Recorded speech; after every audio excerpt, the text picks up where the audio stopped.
malam.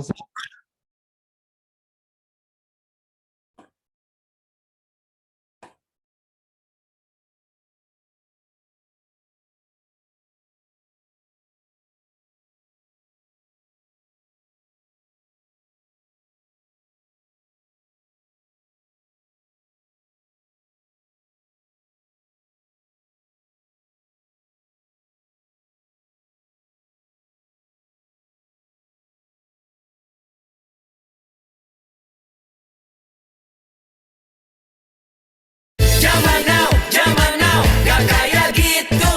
Zaman now, gak perlu ribetin. Zaman now, gak perlu ke bank.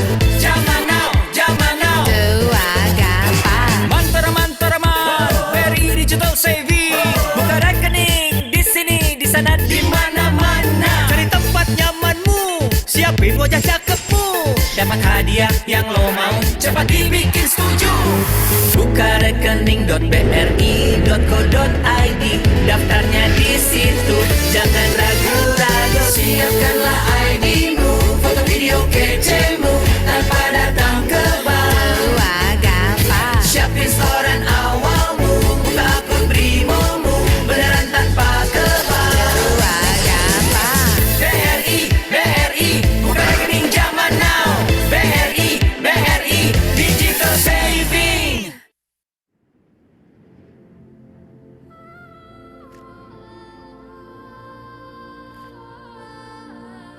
We are what we think.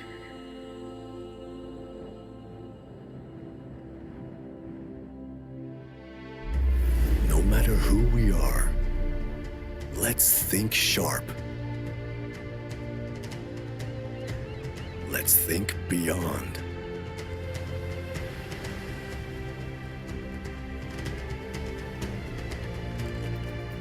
Let's think different.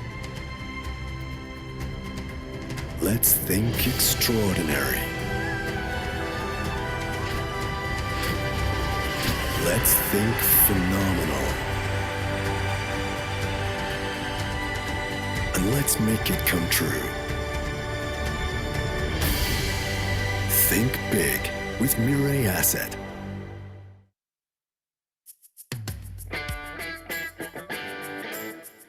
Kami adalah perusahaan investasi terdepan karena kami siap berpikir besar. Kami yakin dengan sektor-sektor potensial dan siap mendukung mereka. Kami menjadi terdepan karena kami selalu kompetitif, berinovasi, mendorong ide-ide baru. Kami mengerahkan yang terbaik dan akan terus meningkatkan kualitas kami. Kami mengokohkan pencapaian tertinggi karena kerja keras dan kepercayaan Anda. Itulah mengapa kami terus memimpin dan berinovasi.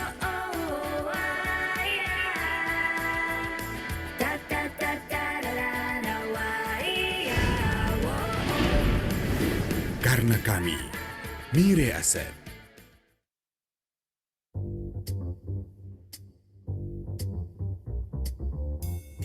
Ini bukan soal menambah koleksi mobil. Ini tentang berpikir besar untuk masa depan. Ini bukan saatnya berpikir konvensional. Ini saatnya berpikir besar dan memaksimalkan teknologi.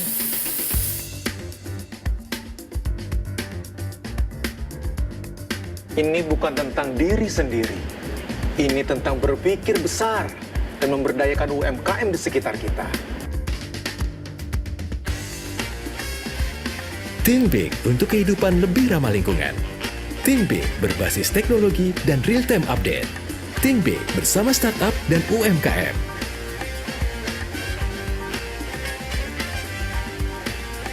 Karena kita berpikir besar, kita pilih Mirai Asset.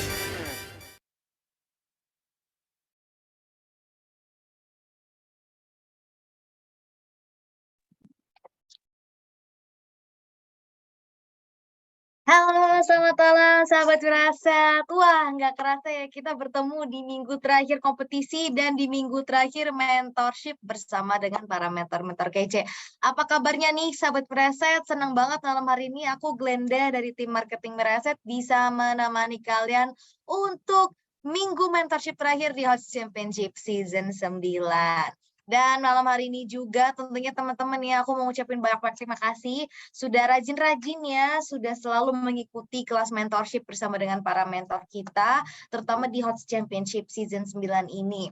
Hot Championship Season 9 kita punya total hadiah 1,5 miliar rupiah, dan untuk teman-teman juga kita punya league baru ya, ada grup league dan ada juga BBRI League. Jadi buat teman-teman yang mungkin tektokan di saham BBRI, nah yang cuannya paling gede tentunya punya hadiah juga nih Mirasat.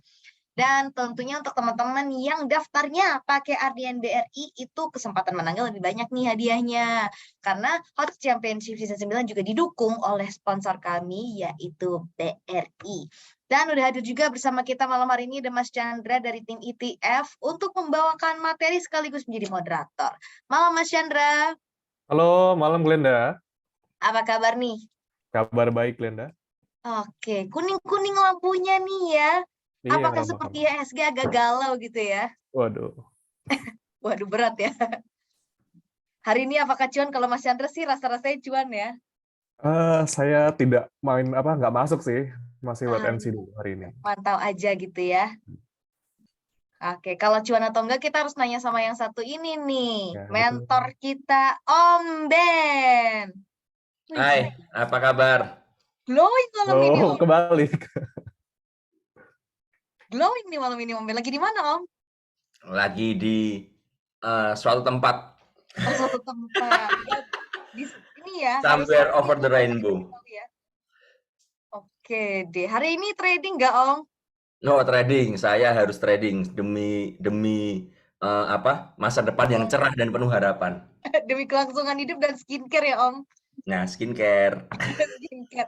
Nah, buat sahabat Wirasat tentunya yang pengen skincare glowing kayak Om Ben ya, jangan lupa stay terus sampai akhir acara karena hari ini kita bakalan buka running trade juga. Apakah kita akan buka satu pertanyaan yang rese nih Mas Chandra?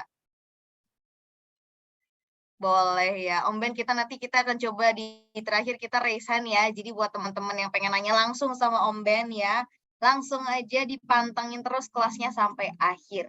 Dan sebelum dimulai, seperti biasa akan dibacakan terlebih dahulu ya disclaimer-nya. Semua mentor dalam program edukasi Host Championship Season 9 adalah pihak-pihak yang secara profesionalitas dipilih dan sebagian merupakan para pemenang Host Championship Season-season sebelumnya. Dan bukan merupakan karyawan atau perwakilan dari Mirasat Securities Indonesia. Jadi segala pernyataan yang diberikan nanti oleh mentor dalam program edukasi ini murni diberikan mentor secara pribadi dan bukan perwakilan dari Mirasat.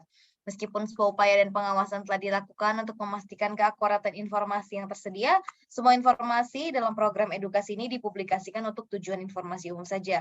Jadi kita nggak menjamin ya bahwa semua yang nanti disampaikan di sini itu benar dan valid, patut atau sesuai untuk tujuan informasi tertentu. Semua informasi dalam program edukasi ini sama sekali tidak mempromosikan atau mendukung peserta membeli saham tertentu, dan video ini tidak dapat digunakan sebagai alat bukti dan atau barang bukti terkait pertanggungjawaban hukum atas hasil keputusan investasi peserta.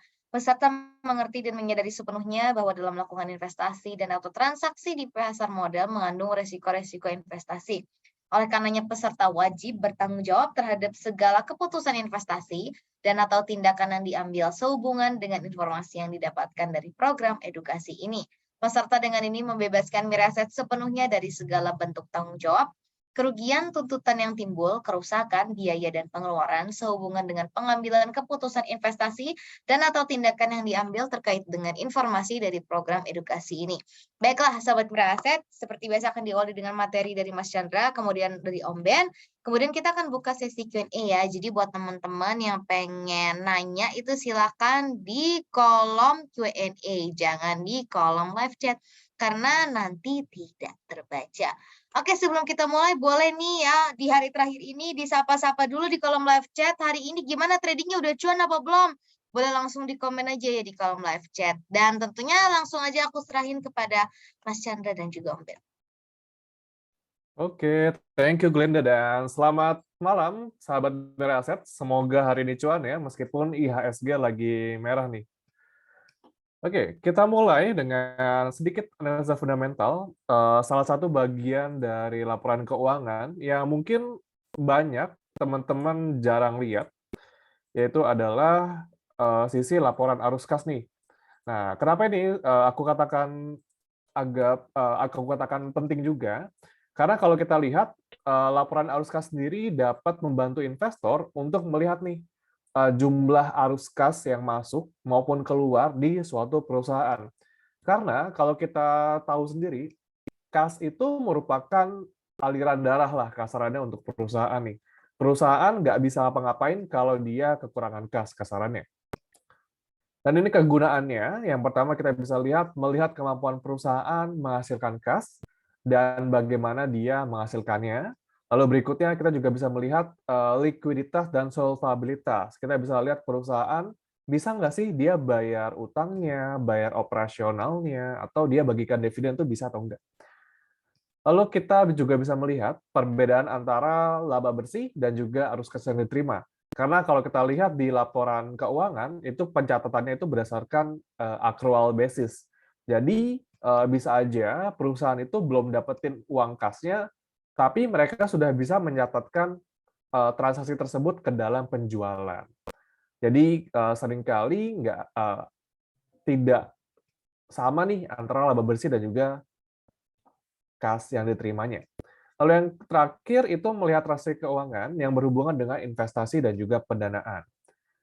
Kita lanjut, ini adalah bagian-bagian dari laporan arus kas. Yang pertama itu adalah laporan arus kas di bagian aktivitas operasional. Di sini kita bisa melihat arus kas perusahaan yang digunakan untuk operasionalnya dalam kegiatan beroperasi. Kita bisa lihat ada arus kas masuk dari pelanggan atau dari penjualan barang. Kita bisa lihat juga arus kas keluar untuk membayar pemasok atau kita beli bahan baku. Serta ada juga arus kas keluar untuk bayar gaji, sewa, serta untuk bayar pajak. Lalu berikutnya ada lagi arus kas dari aktivitas investasi. Nah, di sini uang kas itu berguna bagi perusahaan jika dia ingin expand usahanya atau memperlebar usahanya. Di sini mereka menggunakan uangnya tersebut untuk membeli aset tetap, seperti misalnya ada tanah, bangunan, gedung, ataupun alat-alat pabrik yang usianya itu lebih dari 1 tahun. Atau dia bisa juga nih beli aset tak berwujud, misalnya seperti goodwill atau lisensi. Ada juga kita bisa lihat arus kas masuk nih dari penjualan aset tetap, misalnya dia jual gedung atau jualan tower, nah itu masuk dari bagian aktivitas investasi. Lalu kita bisa lihat arus kas keluar untuk pembelian investasi saham di entitas lain, misalnya seperti dia beli saham di perusahaan lain, ataupun kita bisa lihat arus kas masuk apabila perusahaan menjual saham entitas lain yang masih masuk ke dalam struktur bisnisnya dia. Lalu berikutnya ada aktivitas pendanaan. Ini kita bisa lihat arus kas perusahaan dari instrumen-instrumen seperti hutang ataupun setoran saham dari pihak investor. Bisa kita lihat di sini beberapa contohnya, itu ada arus kas masuk dari penerbitan instrumen utang atau obligasi. Ada juga apabila perusahaan pinjam ke bank, nah itu masuk ke arus kas pendanaan. Lalu kalau arus kas keluarnya itu apa? Bisa kita lihat di sini, arus kas keluar untuk membayar pokok pinjaman, jadi dia bayar bunga tiap bulan ataupun melunasi hutangnya. Serta ada juga nih arus kas keluar untuk pembayaran dividen tunai kepada pemegang saham. Serta ada komponen-komponen yang berhubungan dengan modal jika investor ada penerbitan saham sendiri, serta ada juga arus kas keluar untuk pembelian saham treasury. Dan ini untuk menu di HOTS itu ada di menu 1921 atau bagian income statement. Di sini bisa kita lihat ada komponennya. Ada equity income statement, equity balance sheet, dan juga equity cash flow. Nah, di sini yang menarik adalah kenapa aku bilang tadi arus kas itu cukup penting. Di sini aku ada ambil contoh, ini contoh aja, bukan ajakan untuk membeli ataupun menjual. Ada saham CK. Di sini aku lihat di tahun 2021 di annual year-nya. Bisa kita lihat dari pendapatan dan juga laba bersihnya cukup menarik, cukup besar sekitar 187 miliar dan PI-nya itu juga cukup rendah di harga 6 dan juga PBV itu di harga 0,8. Nah, kalau secara sekilas dari rasio keuangan bisa kita katakan cukup murah nih karena PI-nya 6 dan juga PBV-nya 0,8. Cuman kalau kita sebagai investor yang menerapkan analisa fundamental, kita nggak bisa menelan mentah-mentah nih. Cuman lihat dari rasio keuangan aja. Kita harus lihat beberapa rasio-rasio lain, seperti ada profitabilitas, solvabilitas, rasio hutang, dan lain-lain. Lalu kita balik lagi ke cash flow. Bisa kita lihat di sini, jika kita klik kolom equity cash flow, di sini kelihatan dia aktivitas arus kas dari aktivitas operasional dia itu negatif 91 miliar. Yang berarti dari sisi operasional pada tahun 2021 dia mengalami defisit kas nih, jadi kebanyakan arus kasnya yang keluar. Lalu untuk aktivitas investasi bisa kita lihat dia juga negatif. Lalu kita bisa lihat dari aktivitas pendanaan itu dia mungkin kebanyakan dia bayar hutangnya sehingga dia juga keluarnya negatif. Sehingga untuk cash flow pada 2021 dia overall negatif ya. Jadi kebanyakan arus kas keluar pada periode tersebut. Dan bisa kita lihat di sini ada angka terakhirnya, jadi arus kas terakhir yang didapatkan dari arus kas di kuartal sebelumnya atau periode sebelumnya ditambahkan atau dikurangi dengan net cash flow yang sedang berlangsung di tahun tersebut. Nah, jadi kalau kita bisa lihat untuk CK sendiri, arus kasnya di tahun 2021 agak negatif nih dari operating maupun aktivitas-aktivitas lainnya.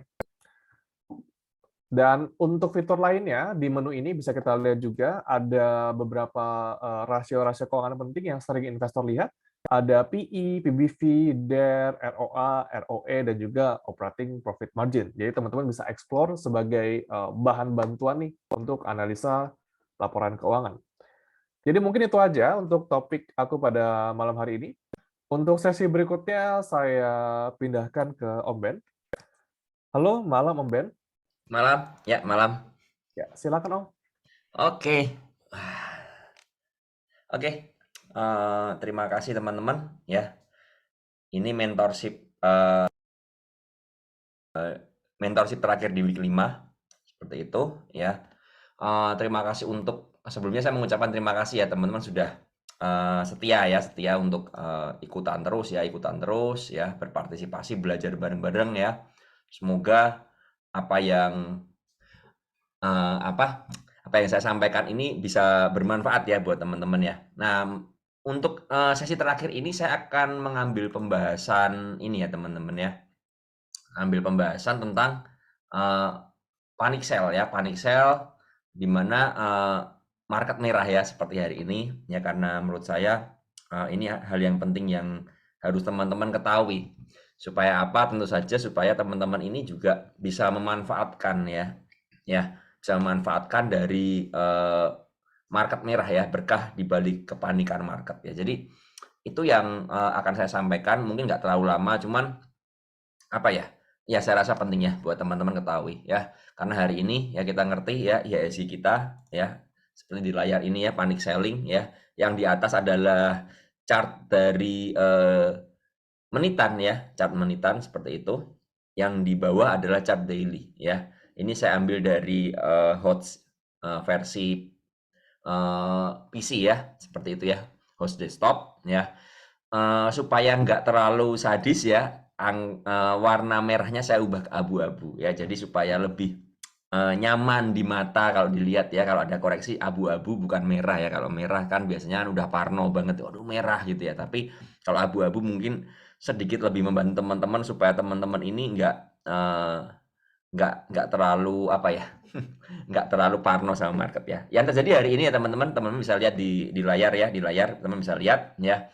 Pagi hari ini marketnya merah ya, panic sell seperti itu, kemudian ya dan closingnya ditarik rebound ya, dan ditarik rebound kita lihat ya di chart daily-nya juga candle-nya hammer ya, seperti itu ya, hammer ya. Seperti itu ya. Jadi ada potensi IHSG besok ya akan rebound ya, seperti itu ya, karena candle-nya seperti ini, close-nya seperti ini. Dan saya coba lihatkan juga hari ini apakah inflow asing atau outflow. Ya, asingnya jualan ya, asingnya outflow 1,3 triliun ya, seperti itu. Setelah mereka inflow dan akhirnya mereka jualan ya. Nah, sekarang apa yang bisa kita dapatkan dari kepanikan ini? Teman-teman mesti ketahui ada satu hal yang nggak bisa kita kontrol di market ya, yaitu adalah IHSG. IHSG kita nggak bisa kontrol ya. IHSG bukan kita bandarnya ya, bandarnya asing seperti itu ya.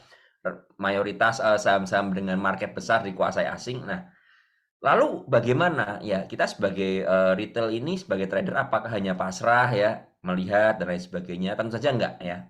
Kenapa saya bisa bilang seperti itu? Karena kita bisa memanfaatkan momentum-momentum seperti ini justru untuk mendapatkan profit ya, untuk scalping ya, untuk mendapatkan profit atau untuk ngumpulin barang di bawah ya. Ini yang mesti teman-teman ketahui. Jadi buat saya pribadi ya teman-teman, kalau teman-teman memang pingin bertahan di market ya, teman-teman ini harus yang namanya mengetahui semua season di market ya, semua musim di market seperti apa, pergerakannya bagaimana, itu teman-teman harus pahamin semua.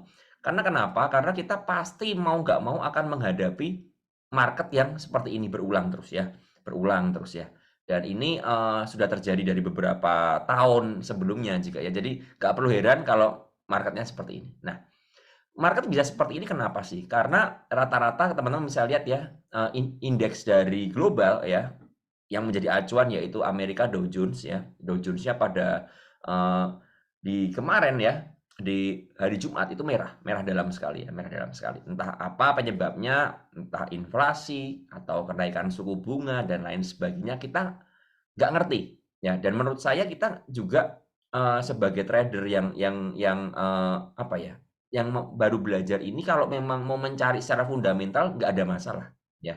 Tapi kalau teman-teman memang berfokusnya kepada trading jangka pendek ya, nggak usah dipikirin ya. Menurut saya seperti itu ya. Jadi wajar banget. Dan IHSG-nya ini akhirnya terdampak ya. Saya sudah memperkirakan bahwa akan terjadi panic selling di hari ini ya. Karena ya keadaan global semua membara ya, seperti itu ya. Dan IHSG panic selling hari ini ya. Dan ini malah menyebabkan porto kita ini kadang-kadang malah berantakan semua ya. Porto kita berantakan semua, kemudian plan kita rusak semua. Ya kita nggak bisa kontrol. Ini yang harus kita ketahui, kita nggak bisa kontrol market. Yang bisa kita kontrol apa? Yang bisa kita kontrol adalah bagaimana cara kita untuk terus bisa bertahan di market yang seperti ini ya. Itu yang mau saya ajarkan. Jadi teman-teman, panic selling ini apakah bencana? Belum tentu ya, belum tentu, tergantung ya. Makanya saya di slide selanjutnya ini akan memberikan panic selling yang bisa membawa cuan ya. Jadi biasanya ya teman-teman, panic selling yang bisa bikin kita cuan itu adalah yang diakibatkan sentimen di luar IHSG kita ya. Contohnya ya Dow Jones ya, seperti itu. Dow Jones-nya merah, IHSG merah. Tapi mesti teman-teman ketahui bahwa IHSG kita ini performanya ya yang terbaik menurut saya. Ya, yang terbaik ya. Di Asia menurut saya ya tetap yang terbaik ya. IHSG mendekati all time high, sedangkan yang lain hancur lebur, tapi IHSG kita performanya cukup bagus. Artinya apa? Memang kita punya fundamental negara kita ini kuat ya. Kita masih kuat seperti ya, karena kita negara penghasil komoditas dan lain sebagainya ya, kita masih memiliki kekuatan itu ya. Nah, panic selling yang bisa membawa cuan ini adalah yang diakibatkan biasanya sentimen di luar IHSG kita. Ya, jadi misalnya terjadi dari bursa global ya, seperti itu, bursa regional semuanya merah ya. Kemudian IHSG kita ikutan parno ya, karena ya wajar sekali seperti itu ya. Kemudian ya panic selling yang bisa membawa cuan itu yang dimana open market langsung turun cukup dalam ya, Saya malah tidak terlalu suka dengan koreksi yang koreksinya pelan-pelan. Karena apa? Koreksi pelan-pelan ini berarti memang ada buangan terus ya, seperti diiris pelan-pelan. Mereka berjualan terus secara masif tapi ditahan pelan-pelan ya. Tapi kalau memang gap down ya, seperti hari ini 0,7% gap down-nya seperti itu ya. Gap down 0,7%, kemudian dibanting ke bawah dalam ya, sampai hampir minus 2% tadi kalau nggak salah saya lihat, atau minus 1,8 ya, seperti itu. Lalu rebound ya closingnya ya. Jadi opening market yang cukup dalam itu menyebabkan kita bisa dapat profit malah. Tapi kalau turunnya pelan-pelan susah ya. Nanti akan saya jelaskan juga ya. Yang ketiga ya, panic selling yang gimana ya, setelah terjadi konsolidasi atau tekanan jual yang mereda. Artinya apa? Tadi sempat ya kita lihat di chart yang sebelumnya ya, terjadi konsol seperti itu ya. Panic sell-nya mereda kemudian baru rebound ya. Itu kita bisa manfaatkan ya. Dan yang keempat, biasanya karena terjadi panic selling seperti itu ya, volume transaksinya kecil. Karena apa? Rata-rata orang pada mau buang ya. Orang pada mau buang, nggak ada yang mau beli ya, nggak ada yang mau beli. Jadi rata-rata kecil ya. Rata-rata kecil. Nah, ini ciri-ciri panic selling di pagi hari. Jadi kalau pagi hari ada gap down, kalau perlu gap down-nya langsung minus 2% itu malah lebih bagus lagi menurut saya. Kenapa begitu? Karena kita bisa memanfaatkan untuk buy on weakness. Otomatis ketika sebuah saham ada turun langsung dalam, ya, langsung gap down semua, ada potensi untuk reversal sementara, ya. Kita bisa memanfaatkan untuk ambil 2-3% biasanya seperti itu ya. Saham-saham big cap seperti itu bisa, ya. Gap down seperti itu ya. Beberapa waktu yang lalu, ya, IHSG sempat ya.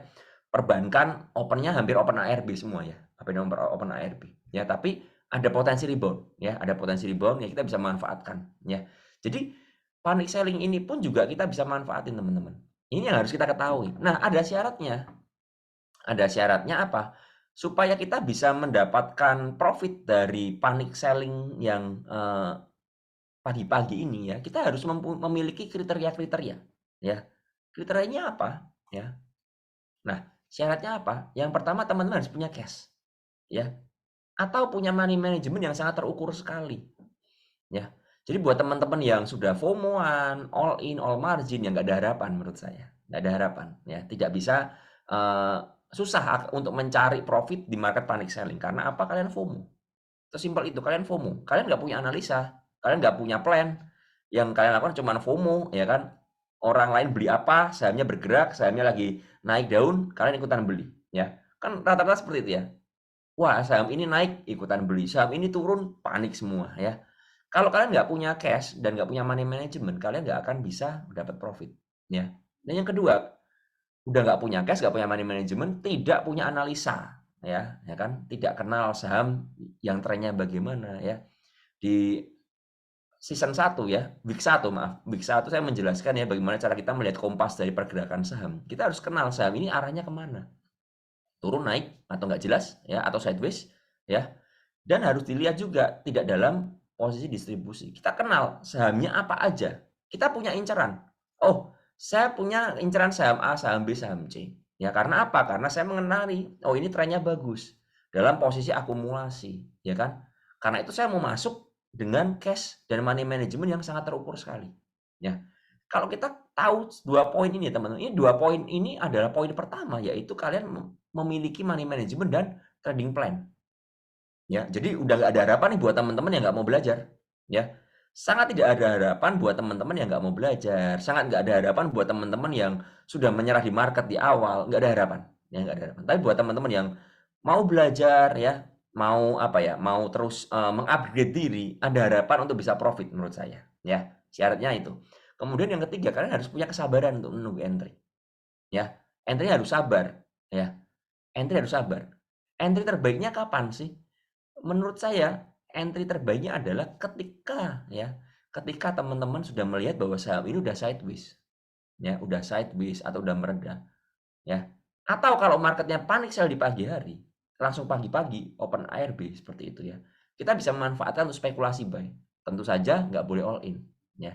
Karena kalau all in seandainya kita worst case-nya benar-benar ARB dan nggak bangun, maka kita nggak akan bisa average down lagi ya, seperti itu ya. Jadi teman-teman harus punya plan ya. Dan harus punya kesabaran menanti entry, mencari entry yang tepat ya, mencari area-area support yang tepat. Yang keempat, harus membuang mindset teman-teman itu mau cuan semaksimalnya. Rata-rata trader ini selalu ya, yang pertama dia pengen beli di harga serendah mungkin, dan yang kedua dia pengen menjual harga di setinggi mungkin, ya kan? Rata-rata psikologisnya kan seperti itu. Kalau bisa saya jualan di harga beli di harga paling bawah ya, di ARB saya beli, ya kan? Kemudian closing mendekati arah, saya jualan dan kemudian ARB lagi, ya. Nah kalau begitu wah puas banget rasanya ya, karena manusia mindsetnya greedy, pingin dapat sebanyak-banyaknya. Kalau punya 2 tangan seperti ini, saya pingin dapat kalau bisa melimpah sampai banyak, sampai saya sebanyak mungkin yang saya bisa dapat, ya. Nah, di dalam trading, ya, kalian nggak bisa memakai mindset seperti itu. Semakin kalian greedy, semakin kalian serakah, maka kalian akan semakin berpotensi mengalami yang namanya loss, ya. Jadi seperti itu. Jadi teman-teman memastikan harus harus memiliki syarat-syarat ini, ya. Punya trading plan, money management, ya, sabar, ya kan, dan punya mindset yang benar, ya. Kalau teman-teman sudah prinsipnya adalah saya pingin cuan sebanyak-banyaknya, FOMO-an, ya, nggak sabaran, ya nggak bisa. Ya, jadi ini benar-benar membutuhkan membutuhkan plan yang benar-benar matang, ya. Karena ini seperti menangkap pisau jatuh, kan seperti itu. Tapi masih ada chance, ya, selama teman-teman bisa mengetahui syarat-syarat ini, ya. Oke, kemudian, nah strateginya gimana? Jika punya posisi. Nah, ini yang penting, ya kan? Kebanyakan yang syarat tadi, ya, 4 syarat tadi, teman-teman rata-rata udah punya posisi biasanya. Karena apa? Ya kita nggak bisa pungkiri, trader ini yang mendominasi di market adalah trader-trader yang mungkin belum teredukasi dengan baik. Atau udah teredukasi nih, udah dengerin mentor sana-sini ya. Kalau perlu tiap hari lihat IG live, ya kan? Tapi mungkin belum ada progres. Karena apa? Karena tidak bisa mengendalikan diri, ya kan? Nah, biasanya kalau udah punya posisi, wah ini lebih parah lagi, ya kan? Kita pasti akan panik. Karena kita punya posisi, lihat, waduh, IHSG ya, opennya ya, sebelum market buka udah minus 0,7%. Ya, jadi kita malah buang barang semuanya, tanpa menganalisa. Nah, sekarang bagaimana sih kalau kita punya barang? Ya kan, itu yang lebih penting ya. Kalau kita punya cash aman, ya, nggak usah dipikirin. Market panic sell, kita bisa ambil profit. Kalau kita punya barang bagaimana? Ya, yang pertama, kita harus ngecek. Kita punya porsi di barang itu berapa persen? Ya, ingat, ini porsi dari tiap barang. Saya selalu bilang, apa beda porsi dengan pembagian dari cash kita? Ya, beda di mana ya? Menurut saya, teman-teman, dalam kita memiliki sebuah cash, ya, misalnya kita punya 100 juta, kita mau tentuin dulu, kita tuh mau trading beri berapa saham. Contoh 5 saham, berarti satu saham memiliki porsi 20 juta. Nah, per saham ini harus dibagi-bagi lagi dari money management tadi, ya kan? Kita harus mengecek seberapa besar sih porsi kita yang kita miliki. Oh, saya udah punya barang 80% dari porsi. Ya. 80% dari porsi. Udah terlalu over ini. Ini kalau saya tambahin lagi average down di sini, maka over porsi, bisa mengambil porsi dari saham yang lain. Ya kan, seperti itu. Rata-rata kan teman-teman nggak mikirin porsinya. Yang penting saya masuk aja. Ya kan? Yang penting saya masuk aja. Nah, kalau masuk aja terus cuan nggak ada masalah. Nah, permasalahan timbul ketika asal masuk dan kemudian nggak profit. Atau marketnya panic sell, atau kita nyangkut. Nah, kita harus ngecek, kita tuh udah over nggak? Nah, kalau misalnya kita nggak punya pembagian itu, kita harus menentukan dulu dari awal. Ya, kalau misalnya udah terlalu lanjut masuk gimana? Ya udah, tentuin, kalian udah masuk berapa? Dari 100 juta udah masuk 80 juta di satu saham. Berarti udah kebanyakan gitu. Udah terlalu kebanyakan. Nah, yang kita lakukan apa? Ya kita harus mengurangi posisi, ya kan? Kalau kita kebanyakan, kita harus mengurangi posisi, ya. Mengurangi posisi, ya, seperti itu. Lalu seberapa juga cash yang tersisa? Ya, ingat ya teman-teman, cash itu adalah kunci kita mendapatkan profit menurut saya. Karena apa? Kalau kita nggak punya cash, ya kita nggak punya cash nih, kita nggak punya cash, yang terjadi apa? Kita nggak ada opportunity untuk bisa beli saham di harga bawah. Kita udah incer nih saham A. Wow, saya nungguin di harga 140. Sekarang 160, 170 misal. Wah, masih ketinggian kan? Ya udah. Nah, ketika beneran dikasih di 140, kita nggak bisa beli. Karena apa? Aduh, ternyata saya over posisi di satu saham yang lain. Waduh, dananya kepake dan lain sebagainya. Kita nggak punya cash. Makanya kita harus memiliki cash. Kalau cash kita sudah menipis, bagaimana? Kita harus berani untuk buang sebagian. Ya, berani untuk buang sebagian. Nah, nomor 3 ini, seandainya kita over posisi di saham yang ada akumulasinya, saham yang trennya jelas, trennya naik lagi, uptrend nih. Maka gimana? Apakah kita harus bertahan? Udah over posisi, average-nya ketinggian. Nah, yang dilakukan adalah kita harus lepas sebagian. Tujuannya apa? Untuk beli di bawah. Ya kan? Karena market lagi koreksi. Market panic sell. Ya, kita buang sebagian, beli di bawah. Ya. Kalau udah buang, kemudian rebound dan nggak dapat barang di bawah, bagaimana? Ya udah, tungguin dulu. Wait and see dulu. Ingat, kita ini bermain dalam sebuah tempo maraton. Ya, teman-teman. Apalagi buat swing, ya kan? Seperti itu. Tempo maraton. Kalian harus memiliki ketahanan nafas yang panjang supaya bisa bertahan di market. Supaya bisa bertahan di saham ini, ya kan? Saya beberapa kali ya, teman-teman. dalam sebuah saham, saya ada cut loss-nya di saham tersebut. Tapi overall, ya, puji Tuhan saya masih overall profit. Karena apa? Saya main panjang. Kenapa saya cut loss? Ketika saya over posisi. Udah over posisi, average-nya ketinggian. Yang akan saya lakukan adalah, saya akan cut sebagian, saya akan cover bawah. Ketika naik nanti rebound bagaimana? Saya akan jual sebagian lagi. Supaya posisi saya ini nggak terlalu over atau berlebihan. Ya kan? Kalau seandainya saya beli di bawah kemudian jebol bawah lagi bagaimana? Saya akan cut yang saya beli di bawah. Sehingga lot saya tetap sama. Ya kan cut loss? Yes, cut loss. Tapi kalau memang trennya panjang masih bagus seperti itu, ya nggak apa-apa. Nanti someday ketika udah market membaik ya, trennya udah kembali ke tren yang awal ya, polanya udah balik lagi, maka kalian bisa mendapatkan profit dari situ. Ya kan? Kalau marketnya panik sell, marketnya terkoreksi, yang kita lakukan kita mengamankan aset. Ketika kita over posisi di sebuah saham yang ada akumulasinya, yang trennya jelas. Oke? Nah, lalu jika akumnya nggak bagus, nggak jelas, trennya nggak jelas, maka bagaimana kalau kita punya barang di situ? Ya kita harus segera cut. Tujuannya apa? Mengamankan aset. Cut dulu. Coba seandainya teman-teman ya, ini kan saham ya, sekali lagi ini setiap saham yang saya sebut adalah contoh ya.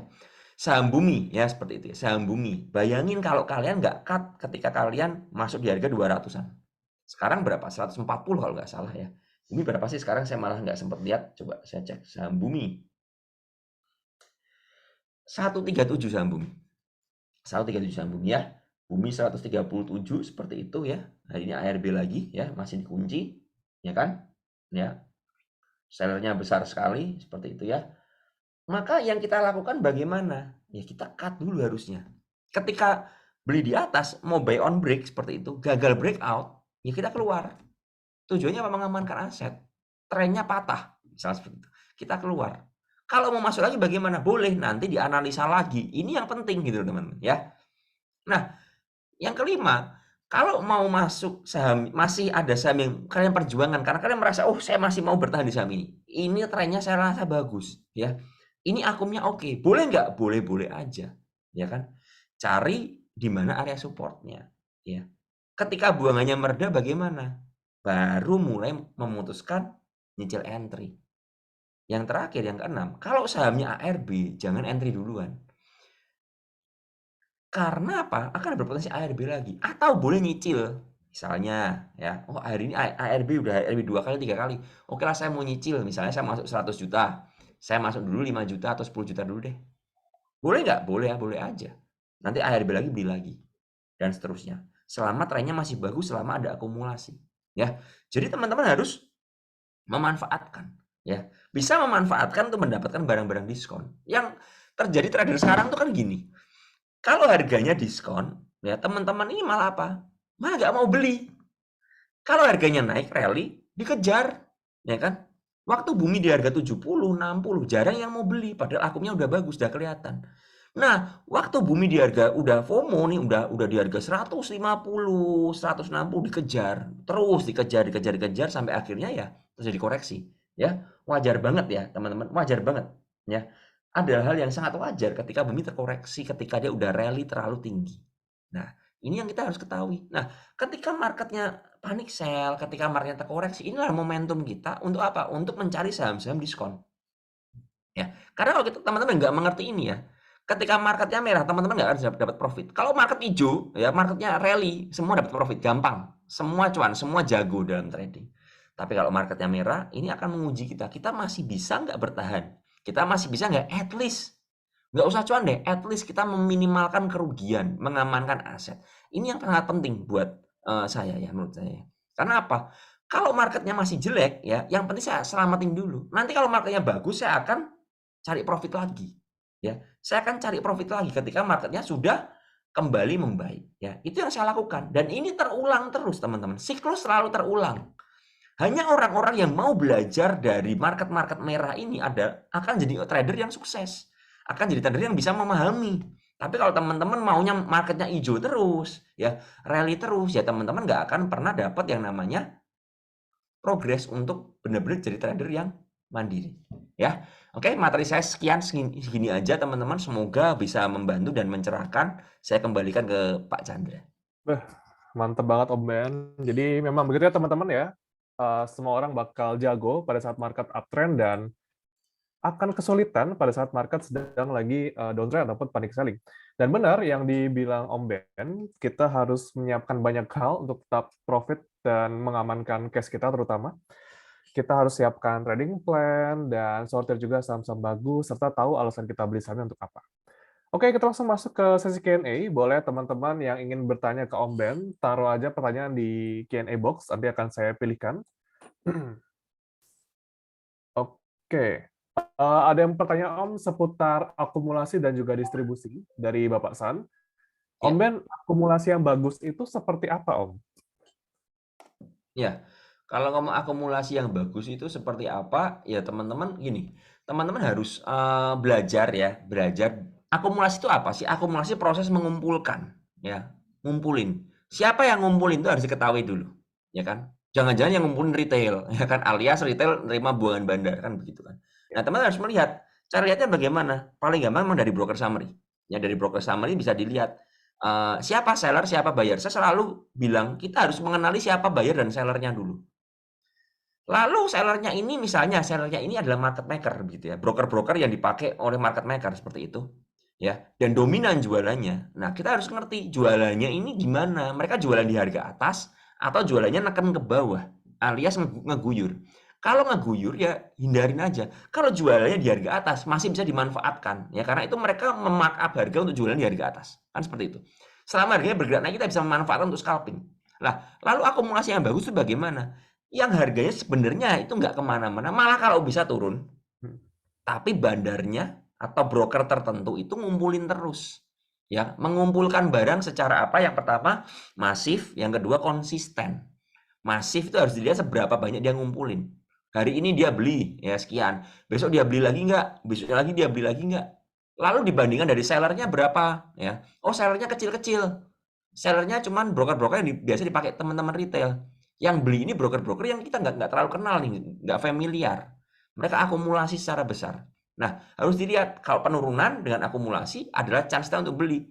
Nah lalu kita harus mengkombinasikan dengan apa? Dengan analisa teknikal. Di mana support resist tujuannya apa sih? Kita bisa mengukur resiko kita di mana. Nah, kalau kita nggak pernah mengukur resiko kita, ketika ada penurunan harga, bandarnya ngumpul tapi diturunin, kita ikutan beli ya. Kalau kan ada orang berprinsip kalau bandarnya beli saya mau beli. Nah, problemnya adalah bandar ini mau belinya berapa banyak? Itu yang pertama. Yang kedua dia udah masuk berapa banyak? Dan yang ketiga mau berapa lama ngumpulin? Apakah kita siap dengan time frame-nya mereka? Nah, yang kita lihat dari mana? Dari TA. TA ini membatasi resiko kita, ya. Wah, ini udah jebol ke bawah nih, udah breakdown, ya udah hindarin dulu. Tapi masih ngumpulin, ya udah jadikan pantauan dulu sampai dia udah menemukan titik support baru kita masuk seperti itu. Jadi untuk bisa melihat akumulasi teman-teman harus melakukan riset, ya. Nggak bisa oh cuma lihat sekali, oh ini akum, nggak bisa.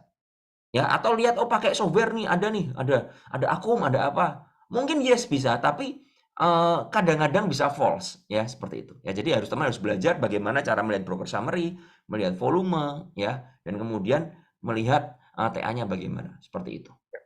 Jadi kalau bisa saya simpulkan kita bandarmologi itu lebih ke arah supporting ya. Jadi technical analysis itu lebih utama dibandingkan bandarmologi.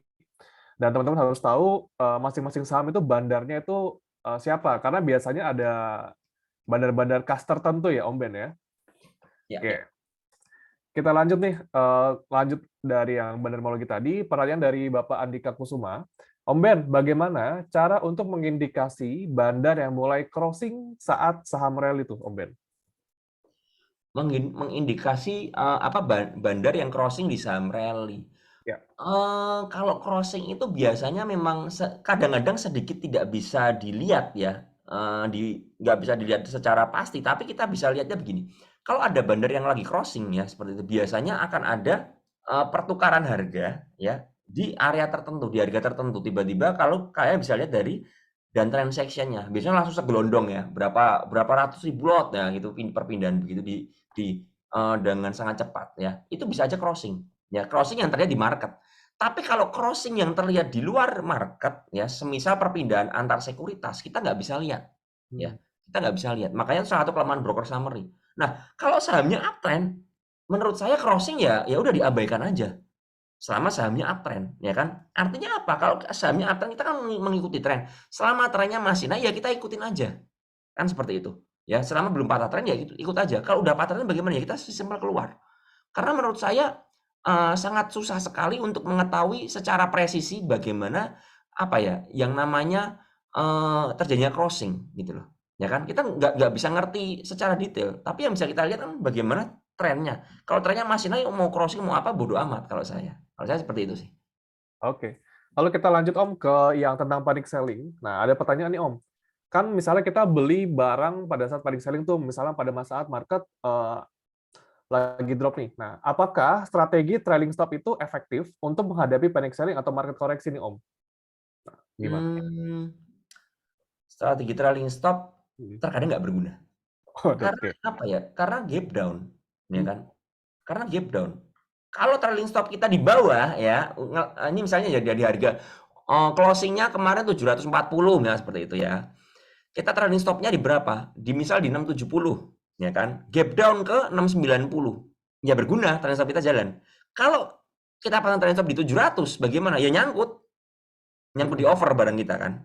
Nah, jadi menurut saya kalau panic selling trailing stop kadang-kadang kelompat, ya. Nah, itu yang sedikit tricky. Nah, bagaimana cara mensiasatinya? Ya biasanya kita pasang trailing stop itu kalau jualan ya 4 sampai 5 tick ke bawah. Ya itu bisa, Tapi tergantung panic selling-nya juga ya. Karena kalau yang kayak kemarin ya panic selling tiba-tiba open ARB susah, ya kan? Kan seperti itu. Siap. Begitu. Oke, kita lanjut dari pertanyaan dari Bapak Ahmad Indi. Nah, ketika panic selling kan di awal open market, di saat IHSG merah, banyak saham-saham yang ARB nih Om. Nah, tidak lama kemudian biasanya ada yang rebound nih. Nah, pertanyaannya adalah bagaimana kriteria kita mengetahui saham-saham yang benar-benar itu diangkat dari ARB. Nah, ada yang kembali lagi ARB dan banyak juga yang diangkat dari ARB dan malah dia naiknya lebih tinggi tuh Om. Bisa kelihatan nggak itu Om? Kita bisa kalau di hari itu kita nggak bisa lihat mana yang bakal berpotensi diangkat ya. Karena nggak bisa lihat secara presisi maksud saya seperti itu ya. Tapi kita bisa lihat kalau memang di ARB ini ya di ARB ini ada yang terus nada ya terus beli ya kemudian diakumulasi itu ada potensi untuk rebound. Tapi yang paling penting dilihat adalah di broker summary sebelum-sebelumnya. Oke. Semisal ada broker tertentu yang ngumpulin terus ya, ada broker tertentu ngumpulin terus ya. Ketika harganya mendekati harga average beli dia biasanya akan terjadi rebound karena apa? Dia berkepentingan dong untuk menjaga harga supaya apa? Tetap di harga atas average dia. Atau dia mantulin tujuannya apa? Untuk dia mau buang barang ya, supaya nggak overload juga kan seperti itu. Jadi kita harus lihat secara broker summary beberapa waktu ke belakang ini bagaimana? Apakah ada akumulasi atau enggak? Kalau nggak ada akumulasi malah distribusi ya sahamnya akan ARB terus kan seperti itu. Begitu. Harus lihat historikalnya berarti ya, sama harganya berapa. Oke, kita langsung lanjut lagi ke pertanyaan seputar bandar. Nih banyak yang tertarik nampaknya. Oke, selamat malam Om Ben. Nah, seberapa besar akumulasi atau distribusi yang bisa dikatakan itu besar? Dan biasanya berapa hari akumulasi itu bisa kita katakan aman tuh Om? Kenapa? Oh. Akumulasi besar itu belum tentu. Kita nggak bisa ngomong gini. Akumulasi bisa dikatakan besar kalau terjadi pengumpulan barang yang lebih dari likuiditasnya. Artinya begini. Misal bid offer-nya sebuah saham ini cuma 5.000 maksimal. Ada broker tertentu yang ngumpulin sampai 70.000 lot. Nah, logikanya begini kan. Dengan 70.000 lot itu, bagaimana cara keluarnya ketika bid offer-nya cuma 5.000 maksimal? Nah, itu termasuk besar. Ya. Dan menurut saya hanya market maker-nya yang berani ngumpulin barang segitu. Karena kalau nggak mungkin dong. Ya kan? Karena kalau retail biasa akan nggak bisa keluar. Ya. Jadi kita bisa lihat dari perbandingannya aja. Ya. Dari berapa banyak barang yang mereka beli, kemudian likuiditasnya ada berapa. Kalau misalnya ya, let's say ada sebuah saham yang dikumpulin yang bid offer-nya cuma 5 ribuan seperti itu ya. Ngumpulnya sampai 70.000, 80.000. Average-nya kok masih dekat dengan harga sekarang. Ya itu chance kita untuk ikutan beli karena ada berpotensi apa harganya akan dikerek naik. Ya. Dan market akan merespon dengan baik biasanya ketika nggak ada seller. Ya. Ketika nggak ada seller, mereka akan melihat oh ini ada akumulasi, makanya akan ada orang-orang yang ikutan beli kan seperti itu. Siap. Oke, pertanyaan berikutnya Om dari Pak Muhammad Rizky Alfian. Nah, Om Ben, kalau broker summary-nya itu peringkat 1 dan 2, seller itu lebih tinggi dibandingkan buyer. Tapi peringkat 3 dan ke bawahnya itu lebih tinggi buyer dibandingkan seller. Apakah itu termasuk sedang akumulasi atau gimana, Om? Saya biasanya melihat dari 3 besar aja. Oh, 3 besar. Oh, dari 2 besar aja. Biasanya kalau gampang terlihat itu dari 2 besar sih, atau satu broker ya. Misal ya ada broker tertentu, broker A akumulasi 4 miliar, ya kan, di average tertentu. Nomor 2, kalau kita tarik ke belakang 1 bulan ya, ada broker B cuman beli paling 1 miliar. Kan jaraknya jomplang banget nih. Nah, bisa aja broker A akumulasi. Kemudian kita lihat sellernya ada yang gede nggak? Oh, sellernya nggak ada yang gede. Sellernya paling kecil-kecil, ada yang 1 miliar, ada yang di bawah 1 miliar. Nah, jelas itu ada akumulasi. Ya. Karena apa? Karena proses akumulasi atau distribusi yang dilakukan oleh bandar, itu mereka akan berfokus. Ya.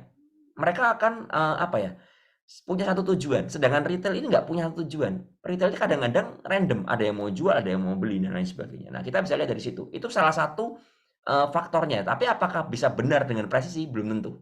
Kita harus lihat lagi dari tren dan lain sebagainya. Seperti itu. Berarti kalau kita mau lihat broker summary itu lebih bagusnya itu beberapa hari ke belakang, beberapa minggu, beberapa bulan, atau gimana, Om Ben?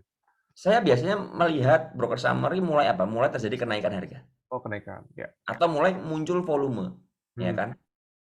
Dari situ kita bisa lihat, itu minimalnya. Nah, selama nggak ada volume bagaimana? Itu bisa dicek juga. Apakah ada dia ngumpulin pelan-pelan. Kan begitu kan? Sehingga volumenya kecil-kecil. Jadi itu harus di-reset sih menurut saya. Nggak ada patokannya menurut saya. Ya, berarti tergantung dari TA-nya juga berarti ya, kapan dia bangkitnya, ada volumenya kapan.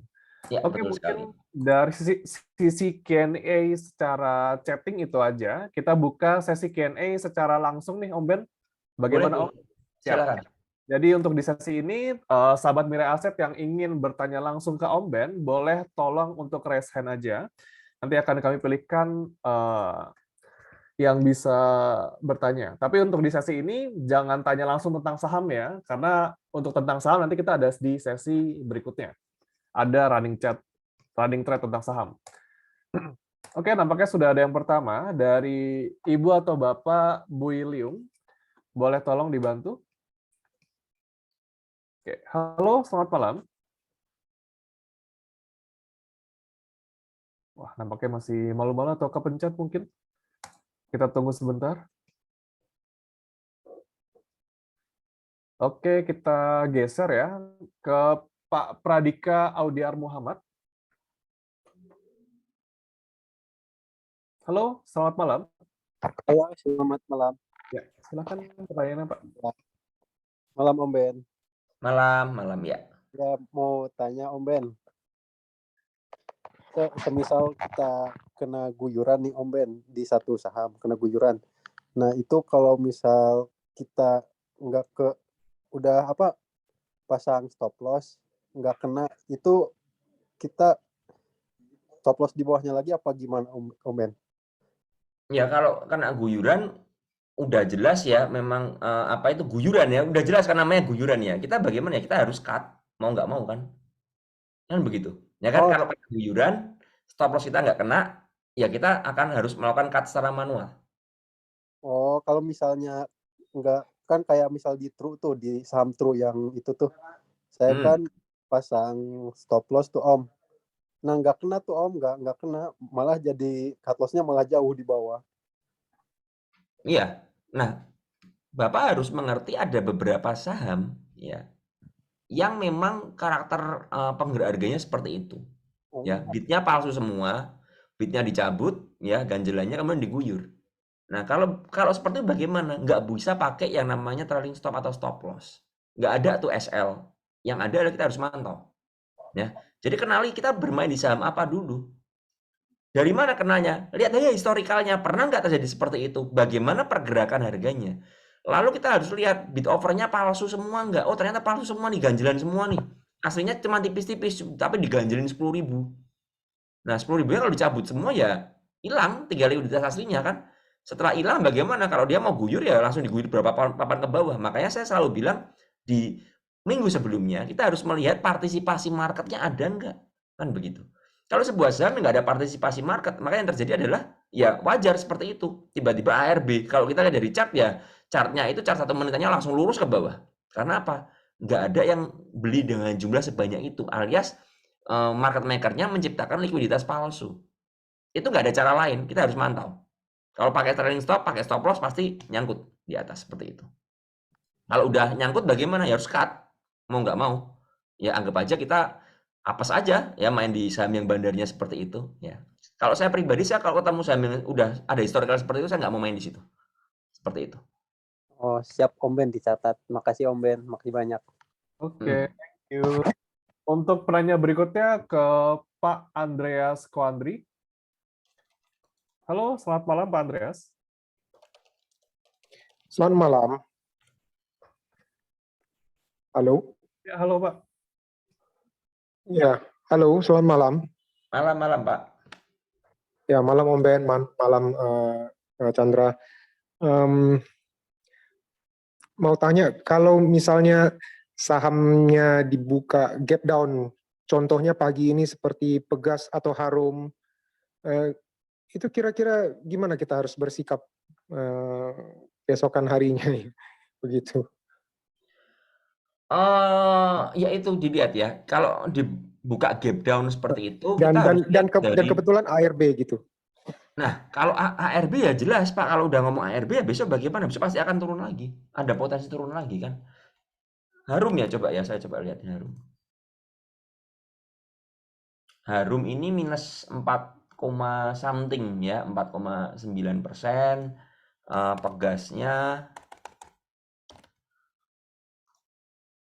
Pegasnya juga minus 4,4% ya. Nah, kita harus cari areanya Pak. Areanya di mana support resistnya. Nah, biasanya kalau ada sebuah saham yang open gap down seperti itu, tapi IHSG-nya masih ada potensi dan memang posisinya dekat-dekat ada area support ya, maka besoknya akan ada potensi mantul sedikit ya, mantul.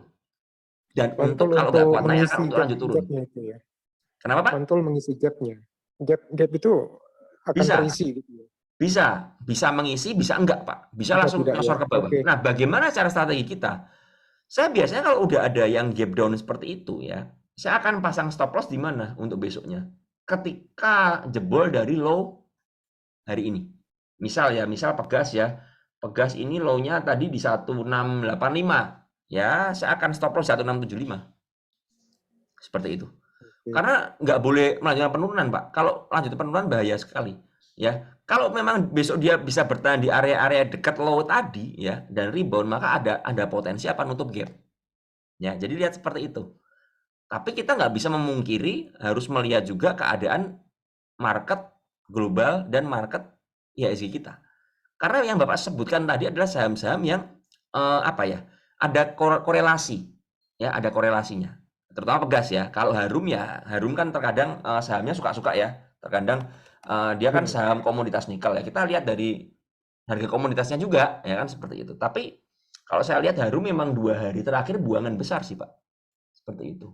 Jadi ya wajar. Karena Harum menurut saya sudah kena target awal ya. Di area 1950 itu di daerah situ itu target awalnya dia, apalagi ada MA 200 di 2020. Ya udah. Ya harus koreksi dulu, cari support dulu baru dia lanjut naik seperti itu. Ya, setuju. Terima kasih, Pak. Ya. Siap. Kita lanjut ke pertanyaan berikutnya dari Bapak Ernst Cievo Chandra Wiguna. Halo, selamat malam. Halo, Pak. Ya. Halo, Om Ben. Halo, Kak Chandra. Iya, jadi saya mau nanya, kalau biasa kan kalau scalping kan Om Ben pakai chart menitan. Nah, biasanya ada tuh kan yang kayak dia kayak sekali kalau kayak debitnya nih ditahanin kan bisa kan kalau pakai beberapa OLT kayak Valbury, MG gitu bisa kan dicek. Nah, tadi kalau saya cek kayak contoh di saham apa tadi, The Farm ya atau apa gitu. Jadi ada 10.000 ditahan. Nah, tapi 10.000 itu ternyata diguyur mungkin 2 atau 3 papan. Nah, begitu artinya itu artinya udah menandakan akan ada potensi turun ke bawah lagi nggak gitu, maksudnya apakah kayak guyuran 3-4 tick akan menjadi titik awal untuk terjadinya bantingan selanjutnya gitu. yang akan memulai harga itu untuk turun. Kedua, kayak saham saya mau nanya saham Kars. Nah, Kars ini menurut Om Ben gimana sama kayak kan maksudnya akumulasinya gede banget nih kayak Kars OBMD juga nih. OBMD kan juga gede banget kan akumulasinya, tapi harganya dari naik sekarang sideways kan kalau OBMD. Kalau Kars kan udah turun. Nah, menurut Om dari Kars sama OBMD ini gimana? Sama kayak contoh dari pertanyaan sebelumnya juga Om Ben bilang kan udah kalau udah merah besoknya kemungkinan akan merah lagi. Nah, kalau contoh Saratoga kita coba ambil yang gedean dikit. Itu tuh kan ada supportnya di 2.800 gitu.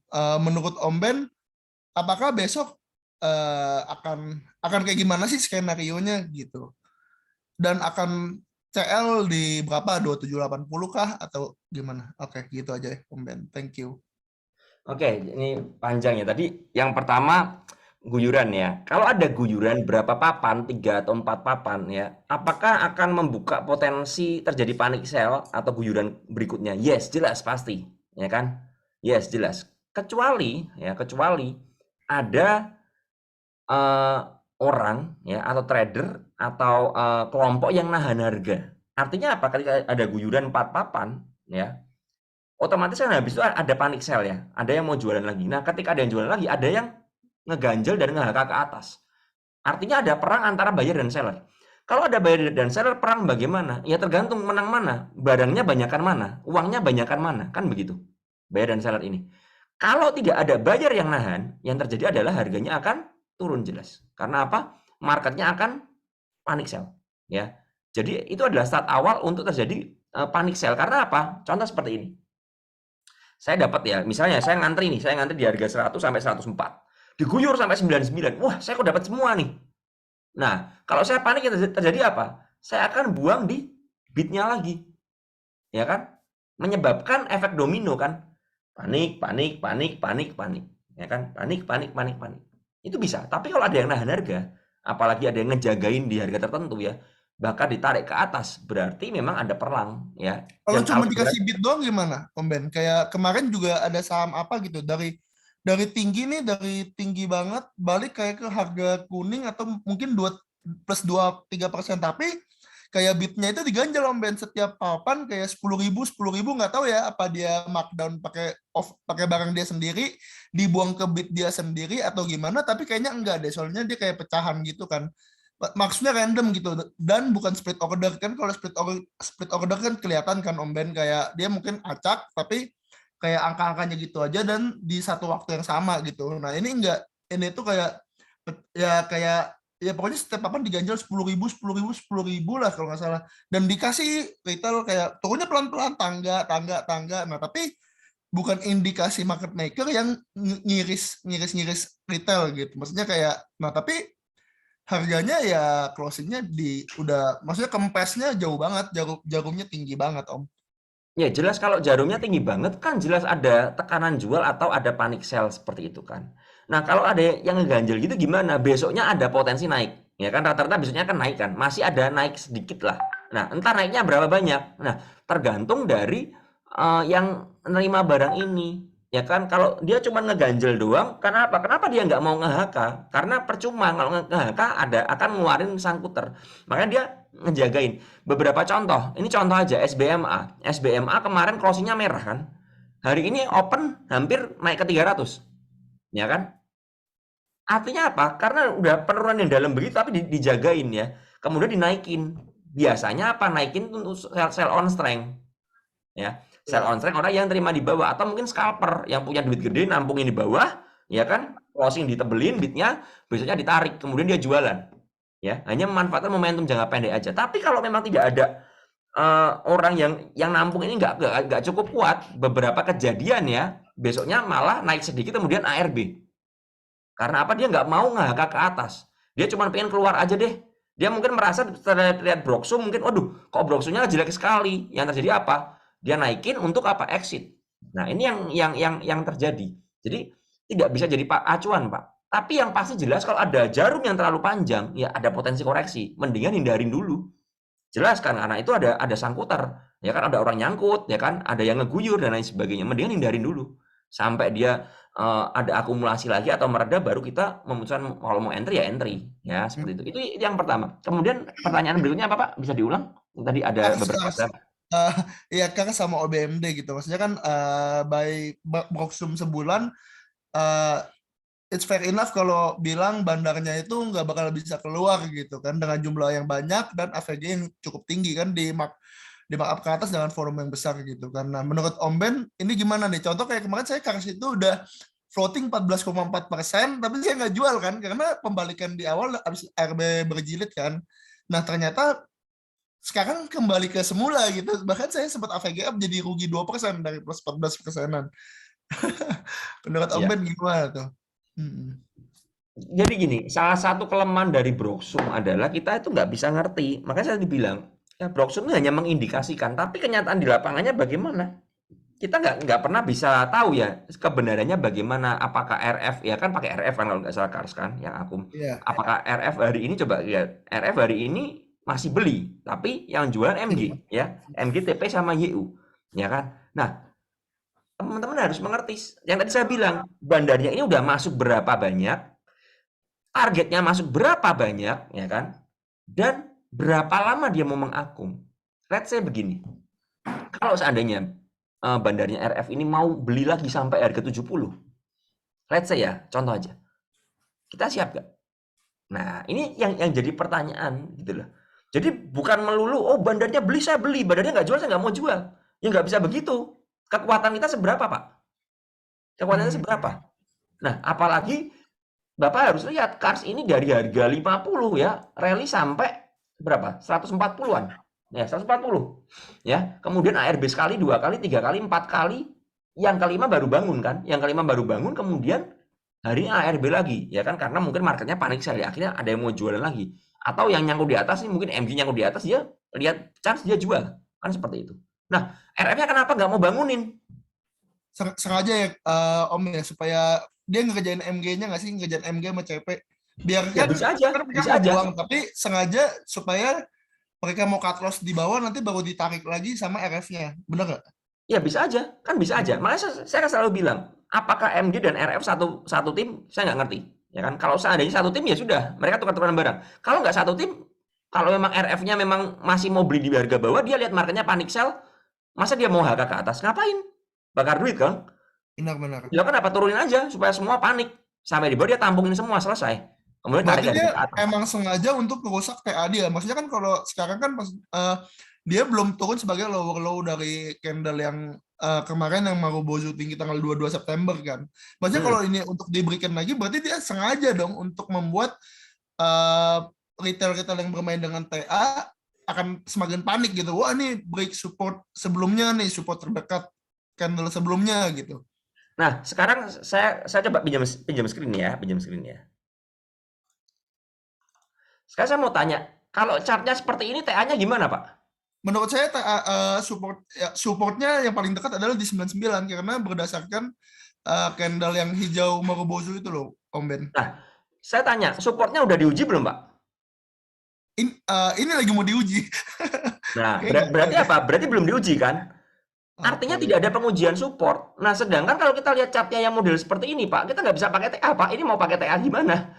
Ini kalau jago TA yang RTA, RTS, saya kasih chart begini, suruh gambar TA-nya, kepalanya pecah, Pak. Okay. karena apa? Ini open arah semua nih, open arah, nih ARB, ini arah lagi, arah terus. Artinya apa? TA-nya nggak jelas, Pak. Ini nggak bisa pakai TA menurut saya. Nggak bisa pakai TA murni. Ini harus mungkin oke lah. Kita let's say kalau daily susah ya. Lihat jam-jaman lah ya paling nggak. Nah, jam-jamannya aja modelnya begini kan. Ini ya di sini bisa lah nih support, Pak, nih di area 83 nih ada nih ya. Kita agak sangat susah melihat di mana support resist ketika pergerakan sahamnya ini abnormal ya, anomali. Apalagi saham Kars ini kena pemantauan kan, artinya kenaikan cuma 10% ya. Dan Bapak jangan lupa bahwa kenaikannya ini juga rally-nya begini tajam. Contoh Bumi, saya coba mau lihat saham Bumi juga TA-nya bagaimana coba kalau kenaikannya begini. Ya kan? Saya coba gambar TA simpel seperti ini ya juga nggak jelas karena nggak bisa. Ini kenaikan tower ya. Maksudnya kenaikannya tower banget, lancip banget ini. Sudutnya terlalu tinggi. Ya kan? Kalau kita ngomong ini trennya bagaimana? Waduh susah nih lihat trennya ini modelnya begini. Nah, nggak bisa. Makanya ya kalau memang mau dilihat dari tren sekilas ya bisa mungkin ya dari sinilah oke lah let's say wah ini gini lah uptrend ya uptrend. Nah, gini patah tren kabur. Itu masih bisa. Karena apa? Saham ini masih bergerak dalam range yang normal ya. Artinya tidak ada yang namanya pemantauan arah cuma 10%, nggak ada dan nggak open arah terus kan. Nah, masih bisa dilihat. Tapi ketika ada penurunan yang seperti ini ya tajam begini, ini nggak bisa Pak. Ini mau pakai TA ya jebol terus. Karena apa? Tekanan jualnya tinggi banget. Ini marketnya udah panik sell ini. Nah, yang dilakukan bagaimana? Ya kita tungguin dulu. Misalnya di area sini nih. Nah, ini kan ada nih area resist kan. Ya, resist jadi support kan di sini kan. Nah, apakah di area 120 ini mantul atau enggak? Nah, kita lihat di sini pengujiannya. Nah, sementara begini bagaimana? Ya nggak usah dibeli. Kalau Ya, semisal simpel saya itu punya aja. barang di 150, menurut Om Ben saya buang apa enggak? Banyak doa, Pak. Kenapa saya bisa bilang banyak doa? Karena begini, pertimbangan Bapak untuk nge-hold apa? Sekarang saya tanya itu aja. Oh enggak, jadi gini, saya itu kemarin intinya itu saya scalping lah. Intinya harga kemarin harga ARB itu sebenarnya saya mau ambil tektok 1-2% sebenarnya. Nah, tapi pas saya ngantri sekitar 8 ribuan lot. Nah, pas saya antri dapat semua. Gak ada mantulnya. Jadi langsung ke over. Waduh. Ya udah sampai sekarang Om. Sebenarnya bisa sih buang ARB kan pakai MG kan, tapi ya sayang maksudnya ya saya bingung makanya saya nanya Om Ben gitu. Ya itu sesimpel Bapak berarti plan-nya nggak ada plan B. Karena begini, misal ya let's say ya saya dapat barang, dapat semua nih. Plan B-nya apa? Ini kan berarti kan plan saya udah meleset nih. Saya kadang-kadang tadi itu bingung ya. Dikasih semua, dapat semua bingung ya kan. Dikasih sedikit mantul ngamuk-ngamuk, kok bandarnya pelit saya cuma dapat dikit. Nah, kalau dikasih semua ARB kan pusing kan. Nah, makanya yang terjadi apa? Bapak harus punya plan. Ya, misal dapat semua bagaimana? Kalau saya pribadi saya akan cut. Saya akan cut dulu karena saya melihat memang tekanan jualnya tinggi. Saya akan cut. Tujuannya apa? Kalau saya mau tadi yang saya bilang ya mau cover bawah nanti. Tapi saya punya barang ya jelas dong Pak udah sahamnya ARB begini kok kita keluar dong. Apalagi kalau dari Insta Story ya kan sekarang ada storymologi kan di Instagram kan ya kan banyak big player yang nyangkut ya kan dan akhirnya hari ini ada yang cut juga yang menunjukkan story-nya bahwa dia keluar segitu banyak ya kalau model begitu bagaimana ya susah makanya yang kita lakukan adalah kita bagaimana stick di plan kita masing-masing kalau saya melihat ada tekanan jual yang tinggi ya saya akan keluar sesimpel itu aja Pak terlepas mau apapun juga ya bodo amat saya yang penting apa saya ngamanin cash saya dong saya pribadi bukan orang yang suka hidup dalam apalagi trading dalam yang namanya pengharapan ya apalagi pengharapan ini harap-harap cemas maksudnya besok ARB lagi nggak ya jangan-jangan besok ARB lagi jangan-jangan ARB lagi ding nah kita nggak akan bisa kuat psikologisnya makanya kita harus membatasi diri apakah cut menyakitkan iya jelas menyakitkan Pak yang namanya cut loss pasti menyakitkan nah makanya yang kita lakukan adalah kita harus mulai membatasi diri ya seperti itu aja menurut saya Pak yang kalau untuk yang pertanyaan yang kayak sama kalau OBMD gimana Om? Itu kan udah nge-base di atas. Ya namanya gorengan kita bisa mengharapkan apa Pak? Oh enggak maksudnya menurut Om Ben untuk analisa OBMD menurut Om Ben gimana? Itu kan maksudnya kan kalau Om Ben tarik sebulan LG-nya akumnya gila banget tuh, masif banget. Nah sekarang dia nge-base nih. Kalau saya sesimpel gini Pak, kalau saya sesimpel saya lihat TA-nya support di 390. 3 kali diuji, 4 kali diuji, jebol saya cut. Udah gitu aja. Mau LG mau beli sampai kiamat ya bodo amat. Yang penting apa? Saya kan nggak bisa ngikutin LG Pak. Kalau LG mau beli terus bagaimana? Jangan-jangan LG investor 10 tahun. Bapak kuat nggak 10 tahun?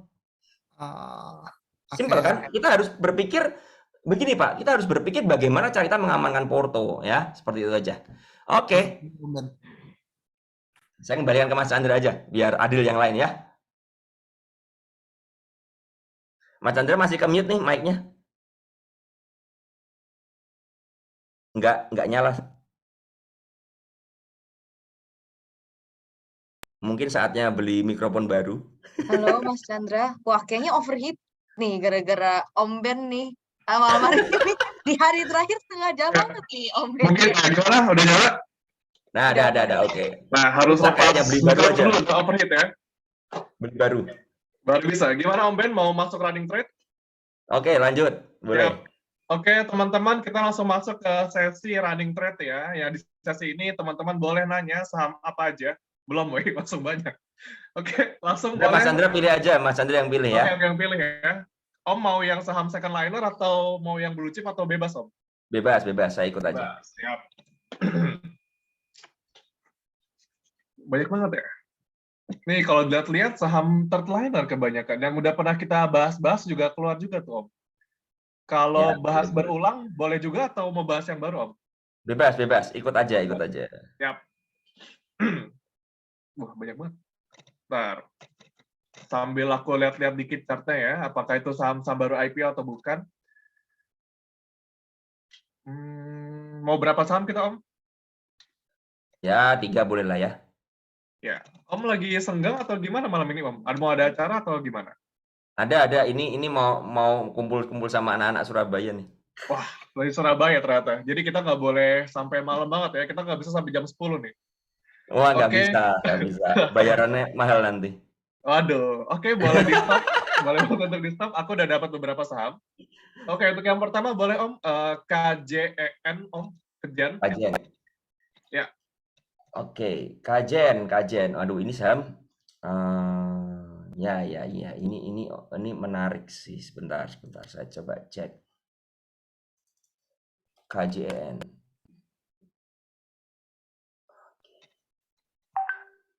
Oke, dari ini ya, saya coba liatin di sini. Nah, oke ya, ini bid over kajian ya, bid overnya KJN ya, begini, overnya tebel ya, bidnya tipis ini berarti biasanya banyak ganjelan di sini ya kan, banyak ganjelan. Nah, lalu gimana kalau kita lihat begini ya, kita lihat TA-nya ya, oh, TA-nya udah begini modelnya ya.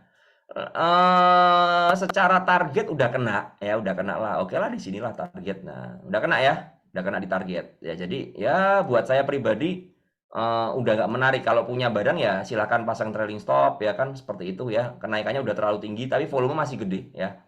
Cuman coba kita lihat lagi siapa buyer siapa seller di sini, broker.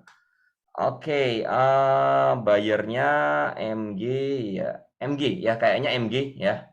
Kayaknya menurut saya kalau di total di netnya ada MG nih. Coba. Ada CCXEOD MG ya. Oh, yang jualan SS ya. Ada SS nih kayaknya. Bentar saya coba lihat di regular market. Ya, SS, MI dan kawan-kawan. Wah, ini bahaya ini. Waduh. Ya, SS jualan ya, SSMI jualan ya, seperti itu. Mungkin nggak kelihatan di sini karena nggak ada tektokan ya. Tapi di netnya kalian bisa lihat ada SS sama MI jualan. Jadi secara overall saya nggak tertarik lagi untuk saham ini ya. Udah terlalu tinggi ya. Kalau punya silahkan kawal. Kalau belum punya ya menurut saya tungguin dulu ya. Resiko terlalu gede ya. Kajian seperti itu. Oke. Untuk yang berikutnya, Pico, Om, gimana? Pico hari ini arah ya. Pico hari ini arah. Mantul. Hari ini arah sudah terlalu tinggi juga menurut saya hari ini ya. Ya kalau punya ya udah hold aja ya. Kalau punya siap-siap cicil jualan lah ya. Karena buat saya pribadi Pico, saya ada Pico tadi udah kena target semua ya. Saya pribadi sudah mulai buang barang ya, seperti itu ya udah arah ya sudah ya. Terserah mau diapain. Kalau bentuknya jangan kejar. Hati-hati ya. Ya. Oke, untuk yang berikutnya lagi banyak juga Bapak mungkin, Om. Gimana, Om? Bapak, oke, Bapak. Saya lihat.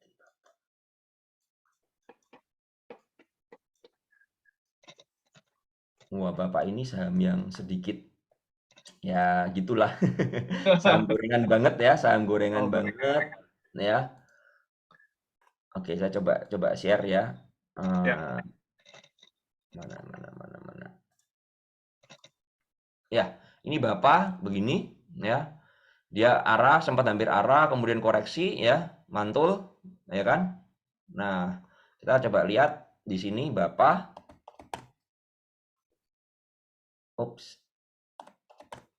Bapak. Siapa buyer, siapa sellernya, coba kita lihat. Oke, BK sama AT jualan ya. Wah. ATBK jualan, yang beli dikeroyok PD, EP, XA, XC dan kawan-kawan. Dari order booknya ya begini.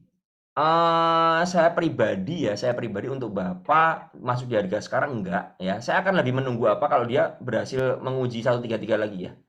Menguji di sini lagi. Karena ini dengan ARB seperti ini berarti akan banyak orang nyangkut kan ya. Saya pribadi dengan segini saya nggak berani. Kalau dia menguji 133 kuat, nah ini area buy saya di sini sambil nunggu MA 10-nya naik ya. Seperti itu ya. Kalau bisa kuat di sini ya ada potensi ya. Kalau di harga sekarang enggak sih menurut saya.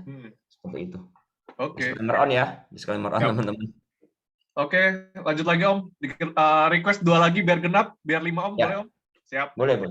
Untuk yang berikutnya, Siko gimana Om? SICO. Siko hari ini udah rally ya. Waduh, ini ketinggalan mulu saya Om. Saham yang rally. Ini bukan universe kamu nggak kenal saham begini. Nggak kenal kamu. Iya sih benar.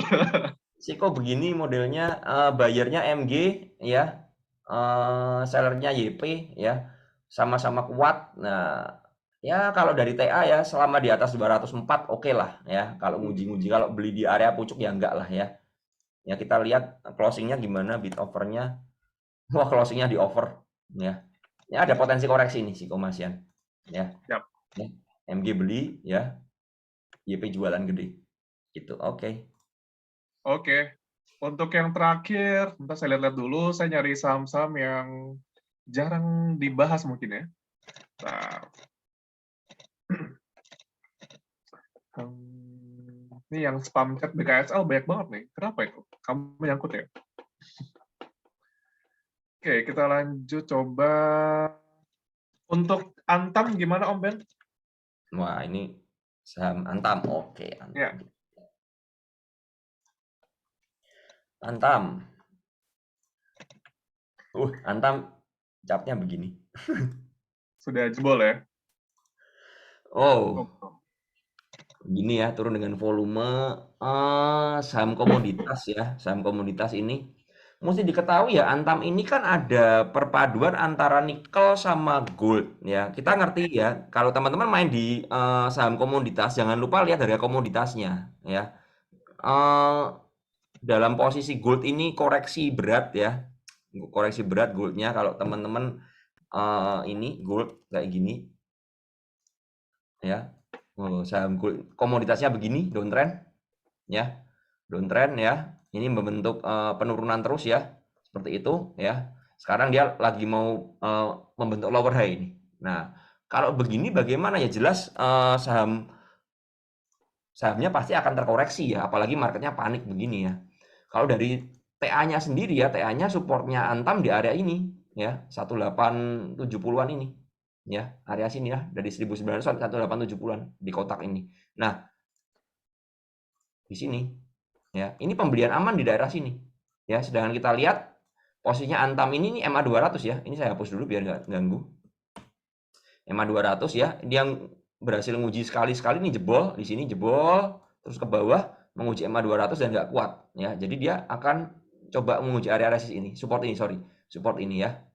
Kalau saya pribadi sih saya better ya kalau mau nunggu aja ya di area sini ya. Ada potensi bisa rebound ya karena goldnya juga rebound dan ada potensi juga market globalnya juga ada potensi rebound menurut saya ya. Jadi kalau teman-teman punya ya bisa manfaatkan, kalau kebanyakan porsi ya sell on strength dulu ya begitu. Itu view saya sih. Saya pribadi belum berani masuk untuk saya mantap.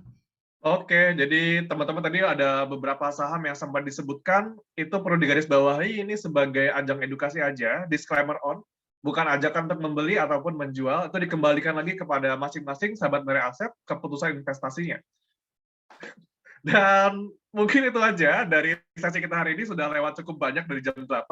Makasih banyak Om Ben sudah menemani kita dari minggu pertama hingga minggu kelima ya, menjawab berbagai pertanyaan, dan mohon maaf juga teman-teman yang pertanyaan nggak bisa kita jawab atau saham-sahamnya nggak bisa kita review ya karena keterbatasan waktu. Boleh aja langsung message Om Ben aja mungkin kalau ingin bertanya tentang saham. Oke, aku kembalikan ke Glenda. Wah, malam ini mentang-mentang malam terakhir pada ngegas nih kayaknya ya.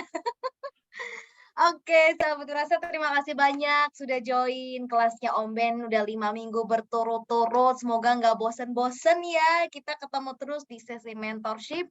Dan tentunya besok ada nggak nih sahabat Wirasa yang ikutan live trading kelasnya. Jadi buat yang besok ikutan, sampai jumpa juga di sana. Jangan lupa malamnya kita punya kelas mentorship terakhir dari Ko Michael Yo, dan hari Rabu kelas mentorship terakhir dari Ferdian David. Terima kasih banyak sahabat Wirasa yang sudah bergabung selama 5 minggu perjalanan kita ini. Semoga semua ilmu yang diberikan oleh para mentor bisa berguna buat semuanya. Dan kita ketemu lagi tentunya di selanjutnya, masih bisa ketemu nih ya sama Om Ben ya. Semoga. Oke deh, sahabat Wirasa, thank you banget. Selamat malam semuanya, dan mudah-mudahan besok cuan semuanya. Selamat malam, terima kasih. Dah.